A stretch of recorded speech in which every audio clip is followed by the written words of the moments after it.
Hi, everyone. Thank you for attending this event. Um, we're so excited to talk about our experiences speaking at the Women in Product Conference and to answer any questions you all have about applying. Uh, so, um, as said before, I'm a product manager at Capital One and the founder of Black Women in Product, which is a community for Black women and femmes who work in or are interested in working in a product-related role. I through the organization that I built, I started to participate a lot more Women in Product, and that's how I got the opportunity to speak at the 2020 Women in Product Conference. And my session there was about creating safe spaces and community to achieve equity in product management. So I'll just go to the other two panelists to introduce themselves and also to talk about the session that they led. I can go first if need be. So my name's Tosin Adeniji. I'm currently a product manager at Verizon Media and work on the Yahoo Sports app. I'm based in the Bay Area. So I actually went to the 2019 Women in Product Conference in person. That was the last one, I guess, before everything's locked down. So it was my first experience, and I went with some colleagues and some friends, and it was such a great experience. I really admired all the women on the stage. And so when 2020 came by and I saw an email saying they're looking for speakers, I thought, why not put my 2 cents in and applied. And so my talk was titled How to Leverage Your One-on-Ones for Product Success. And the reason that I wanted to speak about this topic was mainly for early career and mid-level PMs to center their conversations not just on the tactical updates that you could really speak about in many different forums, but to actually discuss your product success and your product development and how you can career level up, basically. So it was a very enjoyable experience, and I'm excited to answer any questions today. Awesome, I can go next. Hi, everybody. My name is Shanaya Leven. I'm currently the founder and CEO of a developer tool called CodeSee. We're the first continuous code understanding platform to help anyone on the development team, product managers, engineers, understand how the code works, document it, and collaborate more effectively so that we can clearly build better products. I spoke last year. I also spoke the year before that at the Women in Product Conference. I have been involved in the Women in Product organization for a number of years. It's one of my favorite groups of people. I'm one of the chapter leads for Executive Women in Product, so a global sub-chapter for director level product management ladies to be connect and talk about leading teams and organizations. So my talk last year was about how to product manage a technical product when not even the engineers understand the code. And I am, as someone who's been building developer tools at a number of companies for the past decade, at Google and Docker and Cloudflare and eBay, technical skills and managing a technical product there's a lot of anxiety around that topic. And so I've worked really, really hard to kind of overcome my own kind of insecurities with that. And I wanted to be able to make sure that other people hear that it's not impossible to manage a truly technical product and share some of those learnings. And it's one of the areas that I'm incredibly passionate about. So I'm also happy to be here today and answer any questions about my experiences. Thank you to you both. So before we start going to the audience for questions, I just ask that everyone, if you're not speaking or if you're not a panelist, to mute their mics just so we reduce any feedback we get. But I do want to, give you all a chance to ask us any questions you have. And if you don't have questions right now, that I can also start asking some questions that that you might have. So you can either put it in the chat or you can unmute and just speak up. Hey everyone, nice to meet you. Can you hear me? Yes. We can hear Okay, you. great. My name is Karthika. I'm a product manager at Ecobee. When I heard of this opportunity, it was really great. I was thinking of all the women that I could reach out to and tell them to like sign up to be speakers. And I took a step back and I'm like, wait a minute, I should probably jump on this opportunity too. So for someone like me who's, maybe an intermediate product manager, I'm trying to think of topics that may be relevant for the audience. Do you guys have ideas on what makes a good speech or good topic ideas? Yeah, so for me, the way that I came up with my topic was actually just through conversations that I've prior to the conference been having with other product managers, particularly women product managers. So as I mentioned, my talk was how to leverage your one-on-one for product success. And it came about because many women that I work with were saying, I don't know what to talk about with my manager, particularly most of the managers were male. So they were like, after my updates, I don't know what to talk about. And so just through that conversation back and forth, I realized this was something that was specific to women in product. It was specific to those who want to grow their career and grow success in their career development. And so it felt like it would be a good topic to talk about, particularly because I already knew from going in 2019 that there was already a lot of talks around frameworks and how to ship your products and launch your products. And there was a lot of mechanics to it, but there's a lot more to being a product manager than the actual management of the product, as we all know. So a part of that is through the relationships that you build with your fellow engineers and designers. And because I realize actually product managers tend to have one-on-ones with a lot of different stakeholders, not just your manager, it seemed to fit the bill. So I would just encourage you to think about any conversations that you're already having, because they're probably going to be something that hundreds of other people want to hear as well. Yeah, and I can second that actually. So one of the tips that I think is like think about what you talk about, just like Tosin said with your friends, or the thing that a lot of people are talking about or have questions about, or something that is really kind of eating away at maybe like a fellow product manager, because I guarantee, like just like she said, that other people are going to have that question as well. You should probably think about it in maybe like one of two buckets. One is like general kind of product management skills. Like what are all of the things that we all need to know every single time? And then and the kind of other bucket is about your uniqueness. What is something that there might not be any talk on whatsoever? And those things can be a little bit harder to think about. And that's kind of where you want to start having conversations and thinking about a unique situation that you find yourself in. So if you kind of bucket into those two, the first one, there's might be a little bit more competition, but if there's a specific track, they're very likely that you'll get your, have your talk selected because it's just a general skill. The other one is very unique and really something that people think about that we could put in conferences, but just kind of think about which one you want to go with. It might have a little bit less likely to, make it into kind of a general format, but there's always space for really unique and unique talks. Mm-hmm.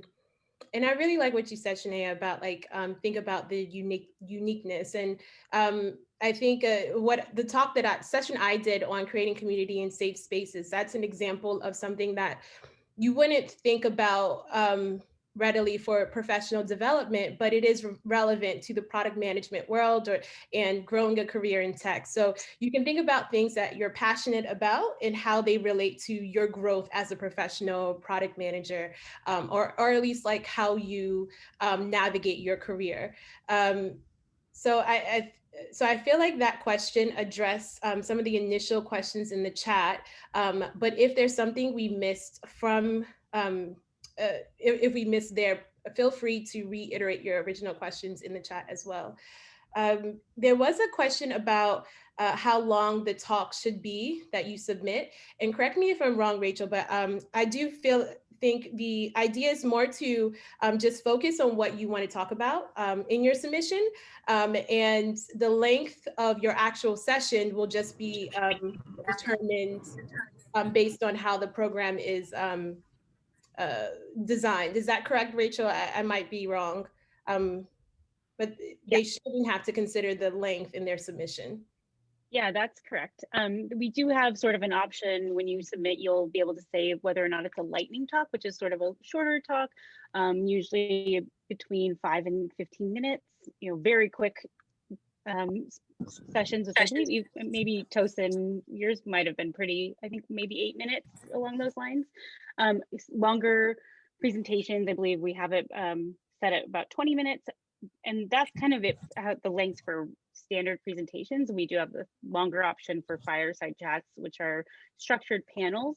But as far as the exact timing, that is provided to you by our content team and our agenda. Once the session is, or the agenda is set, we give you more specific timing. Thank you.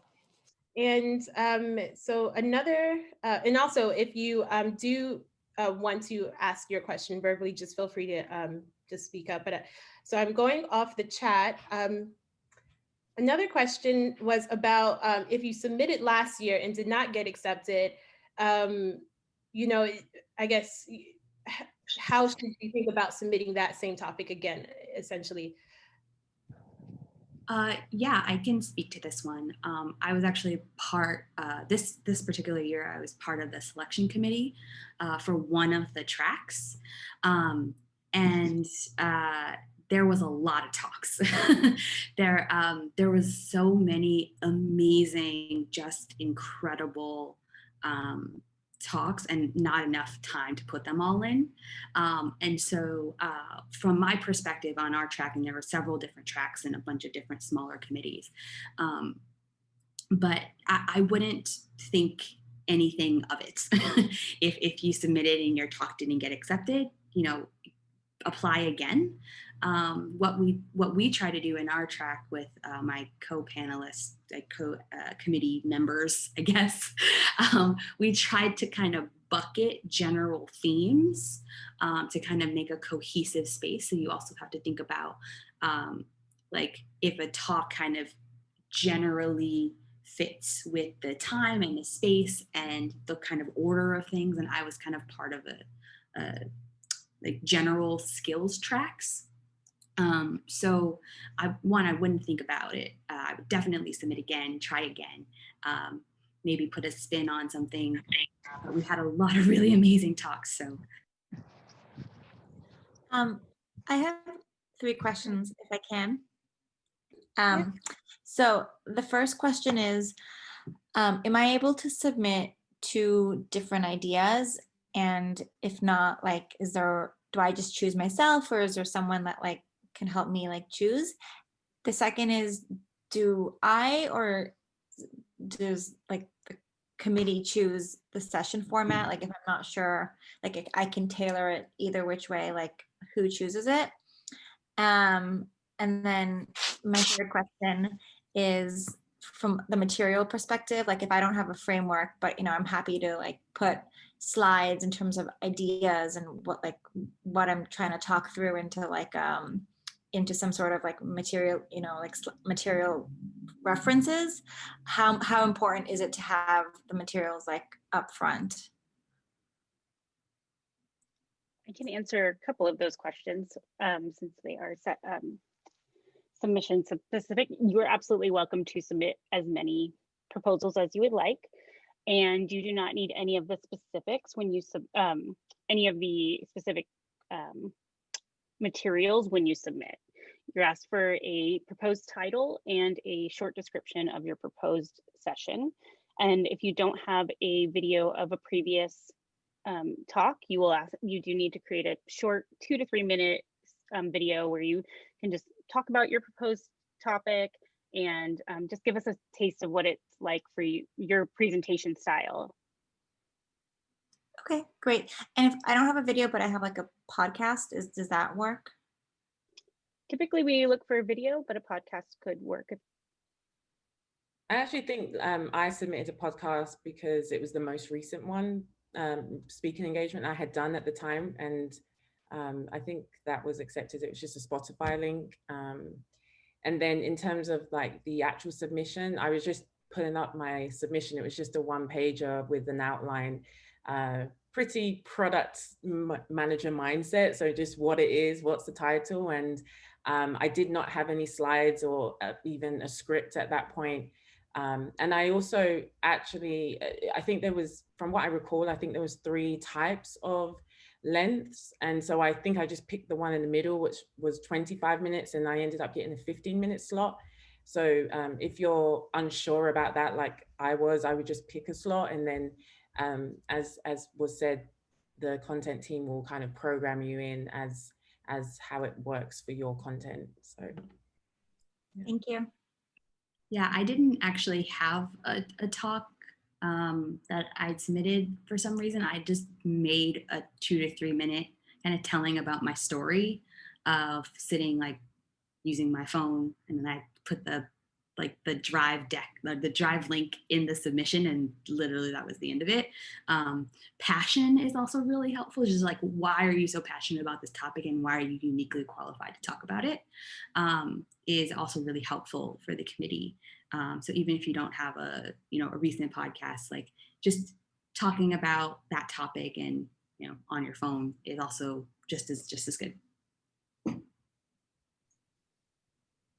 Can you speak to, oh, sorry.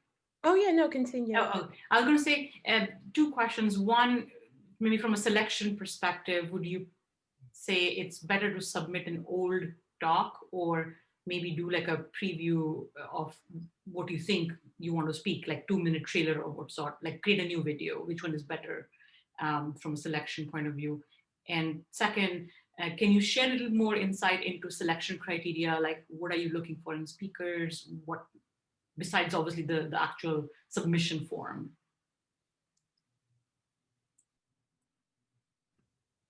Yeah, so Shanea or Tosin, maybe you can speak to, so your first question was about whether you should use something that you've, a talk you've done before, or whether it's just a preview of your talk. And then the second question, Shanea, I think you can speak to this more about the selection criteria since you were on the selection committee. Yeah. But those are the 2 questions. So I was on there are 2 actual parts. And Rachel can kind of jump in here if you're going to change the process. But when we did it last year, there was all the talks. There was already a first pass kind of taken before the content track leaders saw it. So they were already kind of voted on and categorized and organized. And by the time the content people, so I wasn't a part of that process, like all 300 that came in. I only saw it after. And then once that was to the content, the track leaders, we then had like a spreadsheet, and we did all of our like organizing, and we actually got some advice from some other product leaders as well about what the track should be. And it was a very like democratic process that we got advice from, like Han Nguyen, who's on the board of Women in Product, and Amanda Richardson. Then we kind of took all of that advice and kind of organized it. So there were several like steps before we got to it. Was more about like how the process went. And not sure if Rachel, if you're going to change that this year. The process will be very similar this year. We'll have the 2 sort of 2 steps with the larger review committee. So the things that the review committee is looking for in ranking the submissions are things like relevance to the overall event theme, which this year is Ignite Possibility. And then you can also find some more details about each of the tracks. So you would apply for a specific track. They're very similar to last year's. We have a skills track, a leadership track, and excuse me, I just totally lost the third track out of my mind. The skills track, the leadership track, and like a career growth track. and the career growth, yes, the personal growth track. Thank you. But and so they're looking for the relevance to those. That's kind of a smaller piece to it, as far as the overall theme, but definitely to the tracks. You know, we're looking for how engaging and how different the content of your subject is. You know, I'm sure many folks go to lots of product management conferences, so we're looking for something a little different, and how engaging that content is. We're also looking for your expertise on that subject, so that's really where your video comes in, and giving us a little bit. There's some places in the application where you can add additional resources for the review team to look at. You know, there's your stage presence and originality. So those are kind of the main things they're looking at. And then once those, they rank them, and we get some notes, and the content committee, which is what Shanea was part of, we receives the top 25% of the submissions. Great. I Thank you. think there's a question for me. I could talk on from Amanda. Thanks so much for looking at my session. I really appreciate it. It's about delivering any insights on like the delivery of a topic or visually in your session. So I'm kind of lazy when it comes to visuals, if I'm going to be completely transparent. I put a lot of work and effort into the story. And I put a lot of time and effort into kind of organizing the points and bringing that vulnerability of story. And I'm not naturally good at this, so I got some help from Lauren, who also did a bunch of prep sessions from Women in Product as well, like how to prep your talk.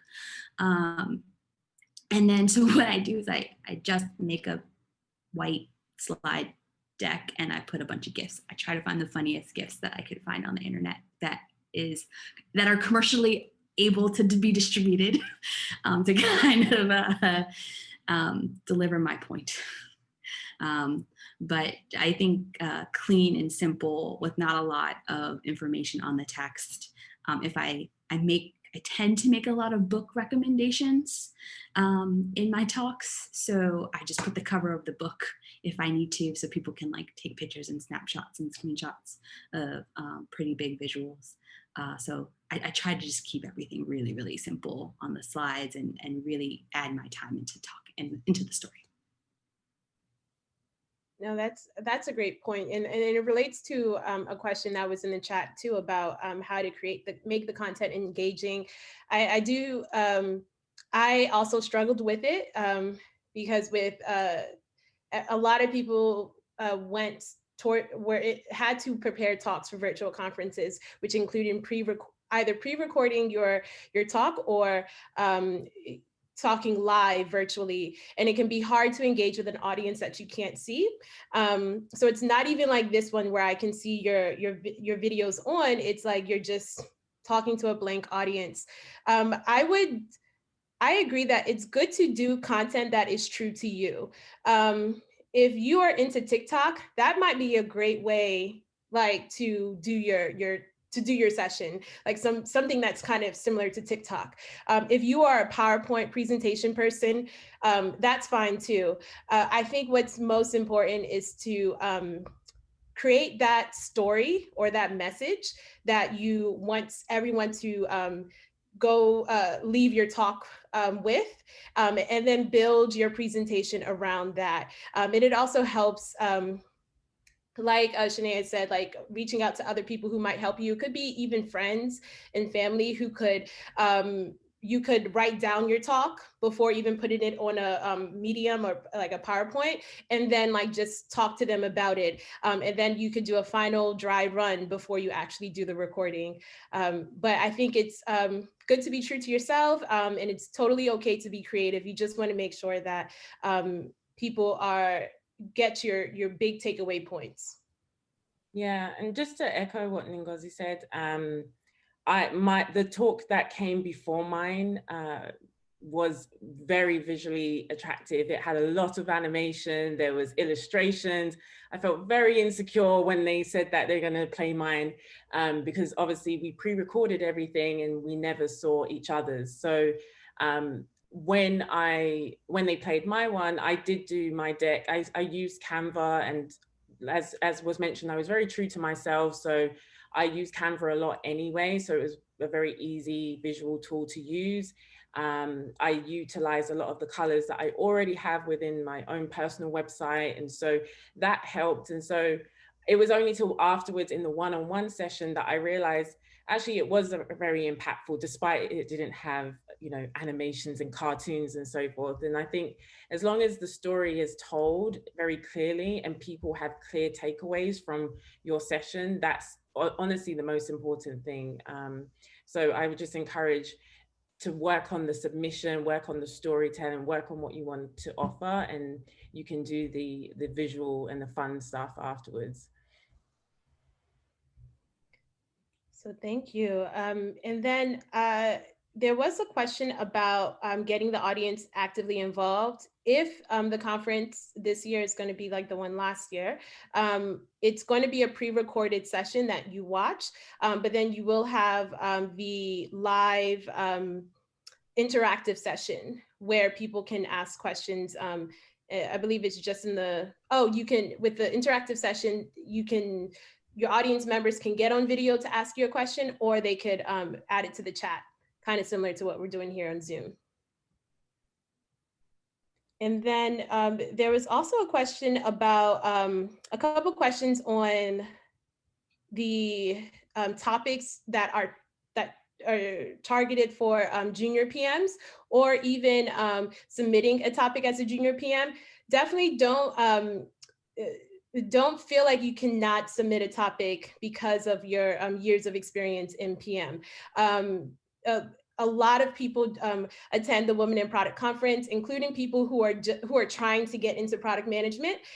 So your talk would be very beneficial to them too. So if you want to talk about your experience as a junior PM, or if you just you have a topic that you think would really engage junior PMs, definitely feel free to submit that. And even if you're a mid-level PM and you want to talk to people in roles who are in junior roles, that's also a great idea too.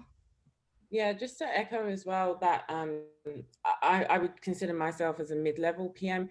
My talk afterwards, I got so much feedback from everyone from executive level PMs to junior level PMs, because everybody has one-on-one. So it's a very universal topic. So I wouldn't let any years of experience or any enhancement of experience deter you from actually submitting your talk, because it's going to hit somebody and actually be useful.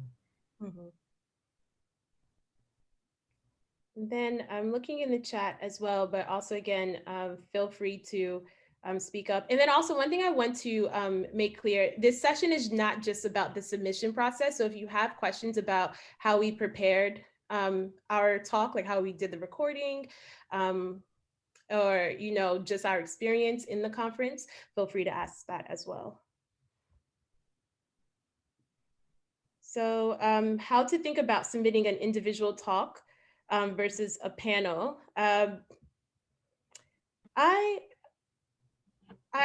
Maybe I'll let the other panelists speak on this. What I would say, just looking off of that, I guess it also depends on if I feel as if after you're chosen, maybe that's a decision you can also make after you're chosen too. So you don't always have to decide that before you submit, but I might be wrong. So I don't know if either of you have thoughts on that, whether how you think about doing an individual talk or doing a panel. I haven't. Yeah, I think, sorry, go ahead. I think just personally, I didn't want to do a panel at that moment, only because of the requirement that I would probably have to organize the panel, and being that it was first round of lockdown, it was very unsure what people were doing. And so I just thought it's easier to control my time, my schedule. And so I submitted just an individual talk. And I think, if I recall, and Rachel, correct me if I'm wrong, but I think when you submit, you can actually put whether you want to do a panel or not. So I just submitted an individual one. I'm not sure if it's on the application, though there is always a possibility that we may ask if you're interested in doing a panel. That definitely, many of our panelists this year were curated panels, and we did reach out and ask them, and they came from submissions. So be open, I would say, as well. If we really love your submission, really, love if you're getting really good feedback from our review and selection committees, and we just don't have quite a place for your proposed session, there is possibly that we have other places for you. So I would say flexibility. Shanea might be able to speak to that a little bit more too. I know that you might have curated a panel or two. Yeah, I did. And I think one of those talks that you reached out to was one of ours that asked to be on a panel, because there was just so many amazing ones that kind of, particularly when you're on the content committee for like general skills, a lot of people, want to share about general skills, general product management skills. And so that was, we were like, we really want more people to be in this. But I kind of agree with Tosin, I spoke at Grace Hopper this year as well on a panel, and it was a lot of coordination. But at the same time, I think our talk went really, really well there. Just the kind of the diversity of experiences and levels and all of those things can actually make a really great experience for others. So definitely second what Rachel said about just being flexible. Submit your individual talk, but then, if you joining in a talk and organizing it with fellow product managers is also a really awesome experience, because the talk ends up coming out better because you're sharing ideas with other folks. You don't have to come up with the content on your own. So that's also super helpful as well. So I definitely recommend staying open to that. I have another question about the event itself and the session itself. This year I was so confused because you would be speaking, and I believe it's pre-recorded, and then be chatting with and answering at the same time. And I was like, either they're amazing multitaskers or this is definitely pre-recorded. And so I imagine it's the latter, but I'm curious, how is that how it actually works? It's pre-recorded, they're saying it, and then you kind of at the same time can join your event and chat with everyone there as well? Okay. Exactly. Yeah. Yeah. I would never be able to do that. That's kind of cool that people thought we were great multitaskers, though. I think also because by the time that I got around to recording the session, I think it was around September maybe, I had been to a few virtual conferences, and I realized that a lot of them are pre-recorded so that it's easier. And so I think in my talk, I might have said stuff like, put it in the chat or something like that, just to make it feel a bit more like, oh, this is really live, but it was filmed weeks before. So that's just a good thing to think about when you are writing your script, or if you're recording your session. Just think that they will be watching it maybe 10 a.m. in the morning. So what mind frame will those audience members be in? When you record it, do they know what slot you're going to be in already? To your point, is it 10 a.m. or 4 p.m. or is it just you don't know? I don't think I knew the time, but I was just thinking, I know it's going to be during the workday, and because my speech was mainly about one-on-ones and so forth, I just dropped in some questions and tried to make it feel a bit more like we was having a conversation rather than it's just me reading a script to a camera. And I think that's also a good point about, so by the time I was recording my session, I hadn't attended any virtual conferences yet. And then I attended the Grace Hopper conference and got a lot of ideas about how to record my session. So now that, you know, we're almost a year at this in this pandemic, so you've probably attended a lot of virtual conferences, definitely take inspiration from all of them on what you can do with your session. And this kind of brings me to another question that was in the chat about for what you submit, the video you submit with the submission. The person you asked whether you need to show yourself in your demo video, and I would say you don't have to, because if I remember correctly, I don't think we even had to in our actual session we were recording. I don't think we had to show ourselves. It just had to be. I might be saying that incorrectly, Rachel. I think it just needed to be an engaging session, right? That's correct. Though I will say, especially in the virtual space, having yourself on camera, it makes just for such a better, we found less slides, the better Yes. for the virtual space. Yeah, and I would agree with that. However, as we know now, now that everything's virtual, we do recognize that there are different ways for something to be engaged in. So if you do find a way to deliver your talk where it's not showing you, definitely consider that. But also you can also test that method with people in your network. Definitely, yeah. And Erica, I see your question. I would say if you can have a chance to check out our submission or speaker submission guide, and I can drop the link for that again. It has lots of suggested topics that we are specifically looking for and that we heard lots of feedback around, and that it'll be on the last page of the submission guide, and I'll drop the link for that. Any more questions that anyone has about, oh, well, I guess I know you did ask, some people are asking about the interactive sessions. So with my session, it was really simple. It was like being, it was easier than being on stage and being on stage with someone. So it was just me and someone else on video. I was asked to just introduce myself, and then it opened up to questions in the audience. A lot of some of the questions weren't directly related to my talk. It was maybe related to my background, which was totally fine. But yeah, it was like being on a Zoom call with someone else and them asking you questions.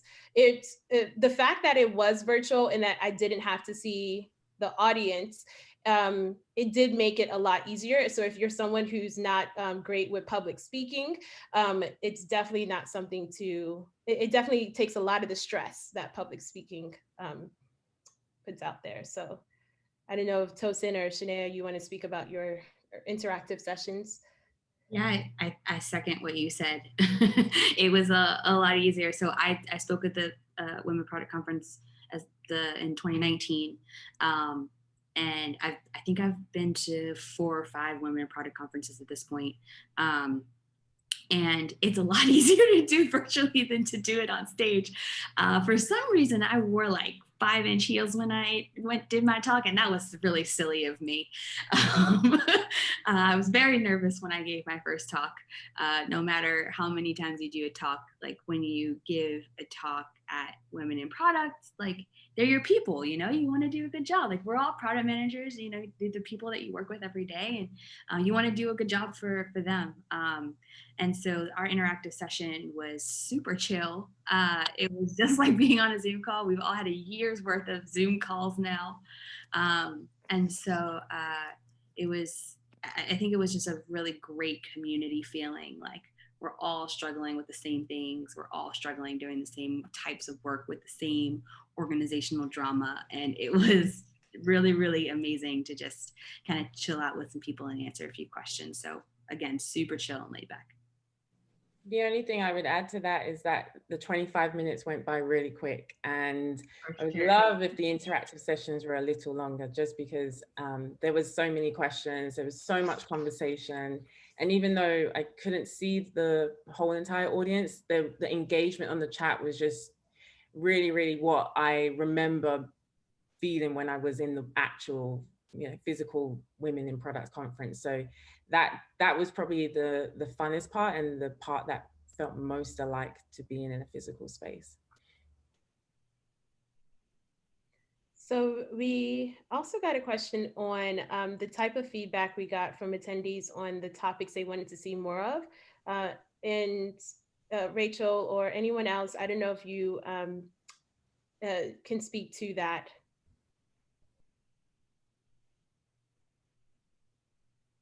We have lots of information on that in the speaker submission guide, so I don't want to take up time here, but Okay. you can find that, and that's the link that I just dropped. You'll find the link for the submission guide and all the specifics about this year's application process there. Okay, perfect. And there was one question in the chat, and I just want to make sure I understand it. So what is the benefit we got out of speaking at the conference, besides the experience? Okay, so and let me know if I got this incorrect, but you want to know about the other benefits we got out of being a speaker at the conference, correct? Yeah, it could not necessarily, oh, you got paid or something, but more, what was your personal experience, yeah. And from a speaker point of view, or like from a backstage, what did you think of it personally? Yeah. Yeah, no, great question. So for me, in my career, I hadn't had as much experience speaking at conferences. Like the only conferences I've ever spoken at have been like grad school conferences. So no professional conferences. So one, it was just getting that experience, and then also being able to delve into it in a virtual world, which is a lot easier. I hate using the term branding, but it's also good just to get your thoughts out there. To be honest, I was apprehensive about, doing this speaking at the conference, because I'm like, oh, this is not me. I'm not a public speaker. But when I started putting my session together and my ideas together, it felt really liberating to put my thoughts out there. So and that's why I want to emphasize, doing a topic that's true to you. It doesn't have to be directly related to product management, but how does it help you navigate your career or this world?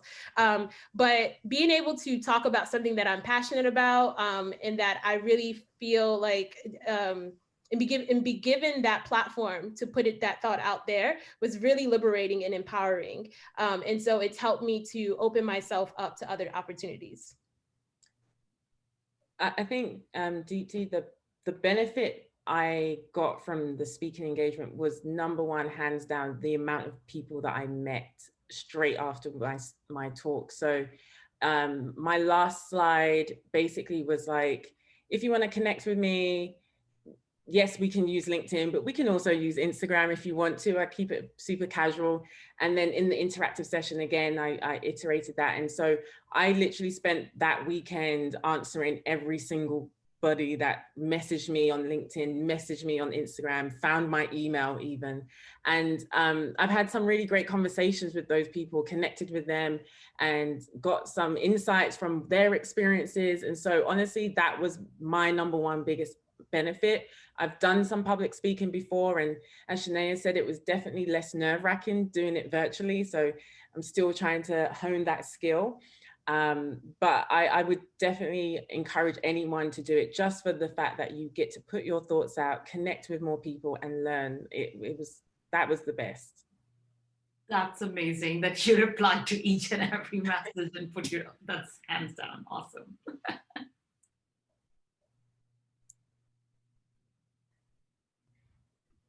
So any other questions that people have?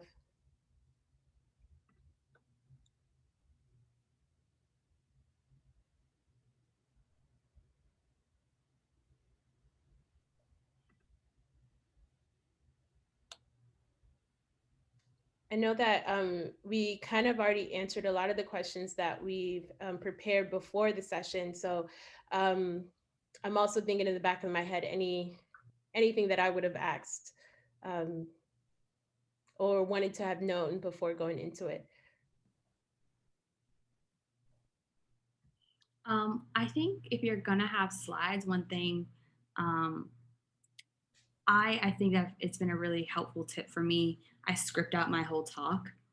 And I put, if I have slides, I literally write the word click and make sure I don't forget to click the slide as I'm reading it. I found that really helpful.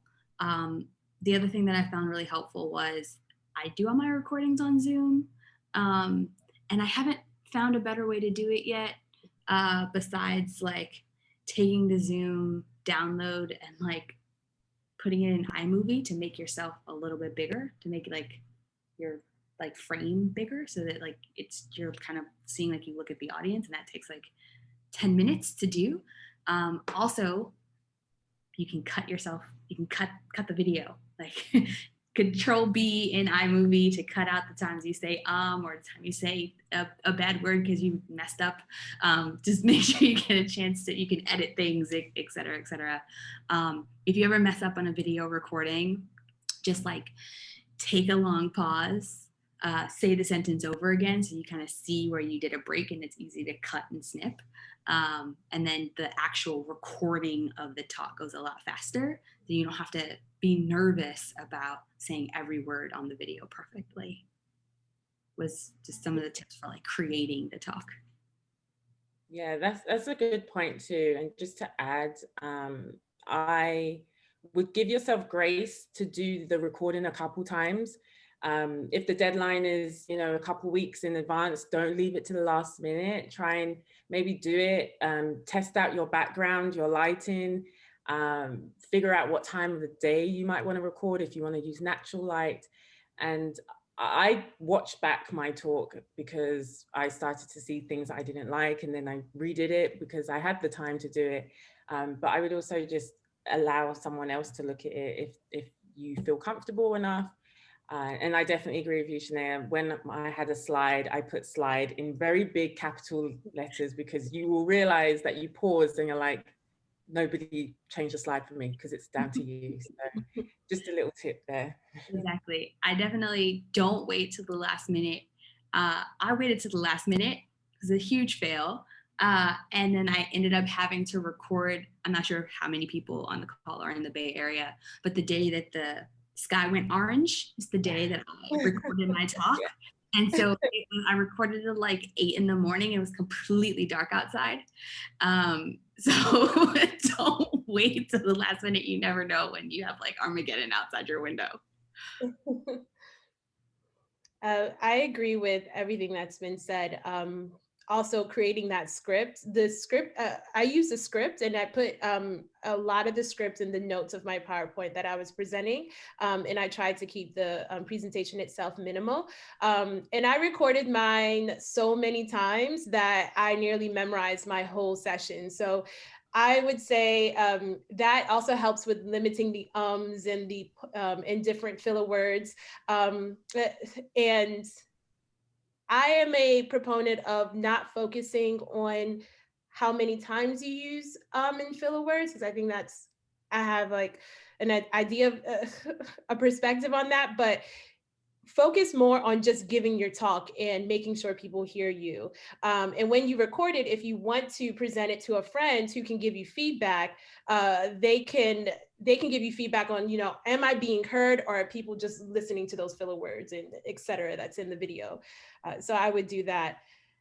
And then there was also a question on tips for the structure of the actual proposal. Can anyone speak to that as well? And they're asking about like the importance of examples, frameworks, what you should include in that application.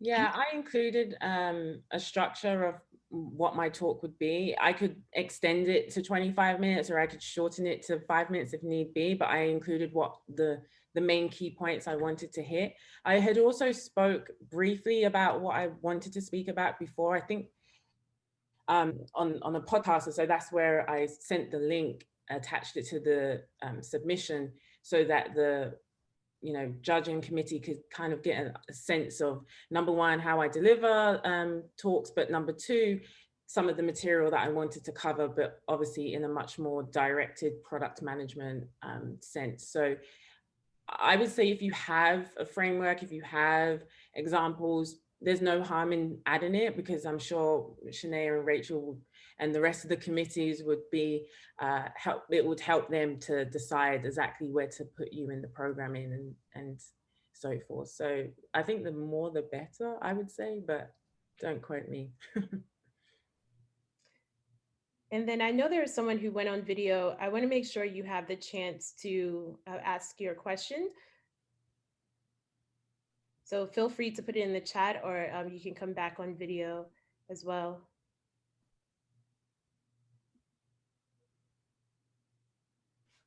So there was a question about examples of presentations from last year.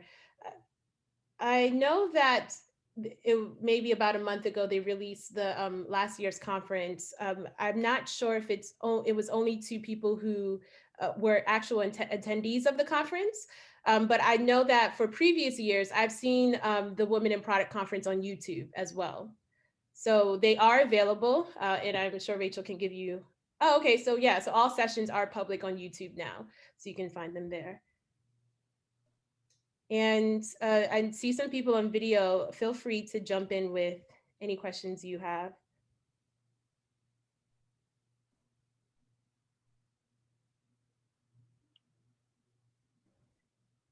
And as you're thinking of questions, I did want to add one thing to the question about frameworks and examples. Sometimes we can, some people feel like as if their framework needs to be something like, you know, so theoretical. But I more think of a framework as something that it could be either or your takeaway points, or a thought process to get that can help your listener get to your main point, or it could be a combination of both. So I would think of your framework as that, like start from what you want them to take away from your talk. And then from there, you can start to build out a way they can reach that conclusion themselves, or if that makes sense. So a framework, it doesn't have to be something people would find in a book, or, you know, published article. It's just more of like, how can someone follow your way of thinking? And this just, I always think of frameworks as an easier way to structure your thinking so another person can understand it.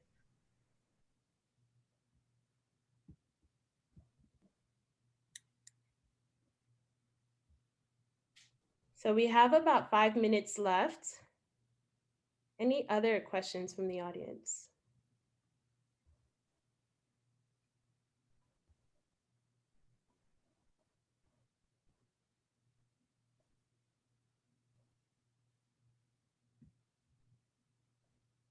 I have a question for all of you. Did all of you get all the information that you needed and that you're ready to make your submission? Do you all have thoughts about what your talk is going to be? This was definitely useful, I think, because I think last year I'm sure a lot of people I did submission to, and it was just in the dark. You saw an email pop in and like, okay, I guess I can submit something. So this is extremely useful on how to think about it and go about it. So thank you, I guess, Whip, for and you guys for taking time. Just want to make, no problem. I just want to make sure that everyone like has enough so they can submit things, and we need, you know, more of us, you know, diverse voices having talks at the conference. So I just want to make sure everyone has what they need. And just actually to add, I know there was an email sent out about this actual session, and I got a couple of friends who were like, oh, you're on this session, like I'm thinking of doing a talk, but I don't know, this doesn't really sound like anyone would be interested. And I heard some of their submission ideas, and I kept on encouraging everyone that this is definitely something I think people would want to hear. So if you're still on the fence because you feel like you don't have the expertise, or you don't feel like you have the skill set or something, I would just ignore all of that and just submit it. It's honestly, even just the submission process itself was pretty light. And it was actually nice to put my thoughts on a one pager as a true product manager and actually get that idea out. So I think if you're on the fence, I would definitely just encourage you to do it. Mm-hmm. I agree. I echo all of that. And you have to remember, Women in Product is a global community. Of people who are product managers, entrepreneurs, and many different disciplines who are interested in product. And so you don't have to think about tailoring your submission to a specific demographic. There's just so many people that you can connect with through your session.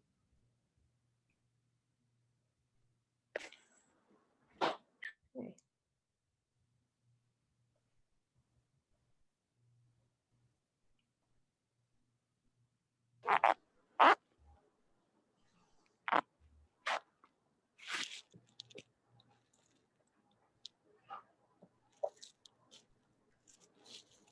Hi, this is Geeta. Thank you so much for the great information. This was very helpful. One quick question I had was, is there a example of a submission that we could look at? The one pager that you were mentioning.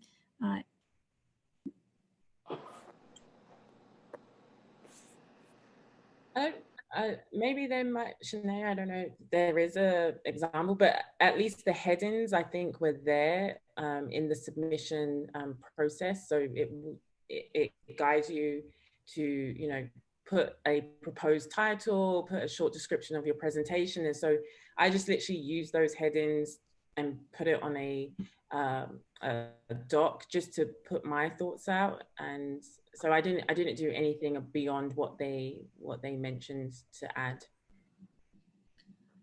Okay, I see. So so you are going to post it on your website, is that true? You can find the submission guide on that. I'll drop the link again, but on our website, we have a submission guide and it gives you a list of everything you'll need to prepare in order to submit. Okay, yeah, thank you.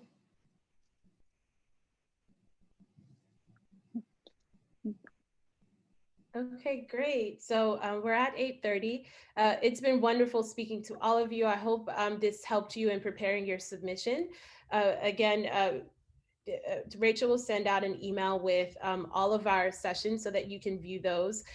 Feel free to connect with me on LinkedIn if you have follow-up questions. And then, yeah, so Tosin and Shanea, do you have any closing thoughts before we all log off? No, I hope this was really, really helpful for everyone who joined. Okay, great. Thank you, everyone.